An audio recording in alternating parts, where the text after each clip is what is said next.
नमस्ते। दो खबरें हैं आपके लिए दोस्तों। ये दोनों खबरें मैं ऐसी लेकर आई हूं जिसे सुनकर आप हिल जाएंगे, आपके पैरों के नीचे से जमीन खिसक जाएगी। पहली खबर यह है कि यूपी पुलिस का एसपी हर महीने आम लोगों से 12.5 लाख की वसूली करता था, लोगों को लूटता था। किसी मल्टीनेशनल कंपनी की तरह उसने उगाही का 12.5 लाख रुपए का टारगेट सेट कर रखा था। दूसरी खबर यह है दोस्तों कि जैसे आजम खान पर केस लादे गए, जो हाल मोहम्मद जुबैर का यूपी पुलिस ने करने की कोशिश की, जो हाल इरफान सोलंकी का केस लादने में हुआ, वही हाल यूपी की पुलिस फर्रुखाबाद का गैंगस्टर कहे जाने वाले अनुराग दुबे का करना चाहती थी। लेकिन सुप्रीम कोर्ट ने मुकदमे लादने वाली यूपी पुलिस को ऐसा लताड़ा कि इतिहास में लताड़ दर्ज हो गई है। यूपी पुलिस पावर एंजॉय कर रही है। कह देना अपने डीजीपी से कि ऐसा आदेश देंगे कि सारी जिंदगी याद रहेगा। कि मैं नहीं, ये सुप्रीम कोर्ट ने यूपी पुलिस को लताड़ते हुए बहुत गुस्से में कहा है। दोस्तों, ये बात तो सच है कि यूपी पुलिस ने पॉलिटिकल लोगों की चापलूसी करने के चक्कर में, उनके जूते चाटने के चक्कर में नरक मचा रखा है। हाँ, एक समय था जब पुलिस ऐसा नहीं करती थी, किसी को नहीं सीखती थी, जो सही होता था वही करती थी। नेताओं और पुलिस का तो 36 का आंकड़ा होता था, लेकिन अब नेताओं के जूते चाटने का कल्चर भी पुलिस ने अडॉप्ट कर लिया है।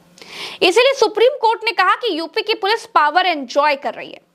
दूसरी खबर पहले बताती हूं आपको, जिसमें सुप्रीम कोर्ट के भीतर किस तरह से यूपी पुलिस का मोर बनाया गया। फिर पहली वाली जो पुलिस के व्यापार वाली खबर थी वो भी बताऊंगी। दोस्तों, सुप्रीम कोर्ट गैंगस्टर अनुराग दुबे की अग्रिम जमानत अर्जी पर सुनवाई कर रही थी। इस दौरान जस्टिस सूर्यकांत ने यूपी पुलिस को लेकर ये सख्त टिप्पणी की है। कोर्ट ने पुलिस को चेतावनी देते हुए कहा कि आप अपने डीजीपी को बता दें कि हम ऐसा कठोर आदेश देंगे कि आप सारी जिंदगी याद रहेगा आपको। सुप्रीम कोर्ट में न्यायमूर्ति सूर्यकांत और न्यायमूर्ति उज्जवल भुयान की पीठ इस मामले को देख रही थी।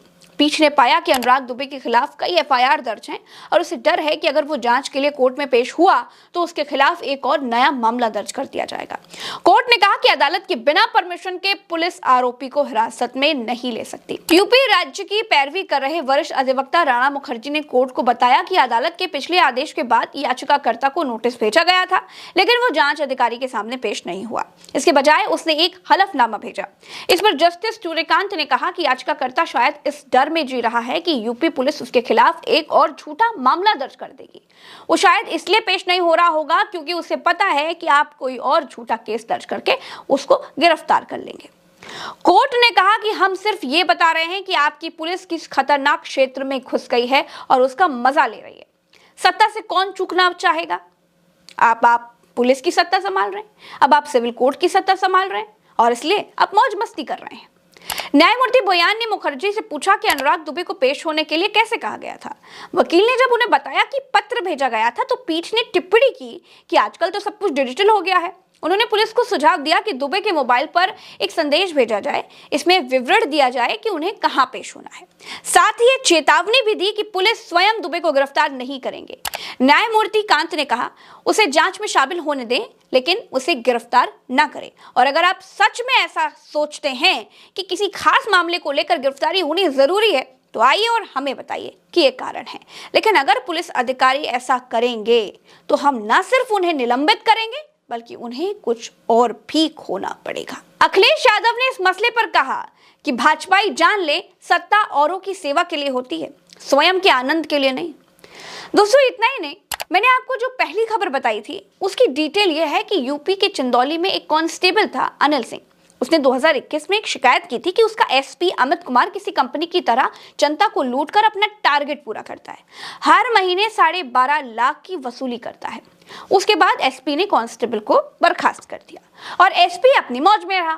जैसे संभल के सारे पुलिस वाले 5 लोगों की हत्या के बाद भी खूब मौज में है ना, बिल्कुल वैसे। फिर कांस्टेबल चला गया कोर्ट। सीजीएम की अदालत में उसने शिकायत कर दी। उसके बाद पूर्व एसपी, 4 इंस्पेक्टर समेत 18 पुलिस वालों पर एफआईआर दर्ज हुई। धाराएं बता देती हूँ। धाराएं दंगा कराने की, कानून न मानने की, अपहरण, वसूली और धोखाधड़ी जैसी लगाई गई हैं। मामला कोर्ट पहुंच गया तो और भी फाइलें खुल गई। तो दोस्तों, ये तो हाल है उत्तर प्रदेश की पुलिस का। इनसे अच्छे तो चोर डाकू हैं, जो कम से कम जो दिखते हैं वही तो हैं। पुलिस की वर्दी पहनकर लोगों को लूट तो नहीं रहे। अब सोचिए, पुलिस वर्दी पहनकर लोगों को लूट रही है। नीचता की सारी हदें पार हैं, फिर भी उत्तर प्रदेश में राम राज का ढोल पीटा जाता है। इस वीडियो में इतना ही, चलते हैं। नमस्कार। चैनल पर पहली बार आए हैं तो सब्सक्राइब करे बिना मत जाइएगा।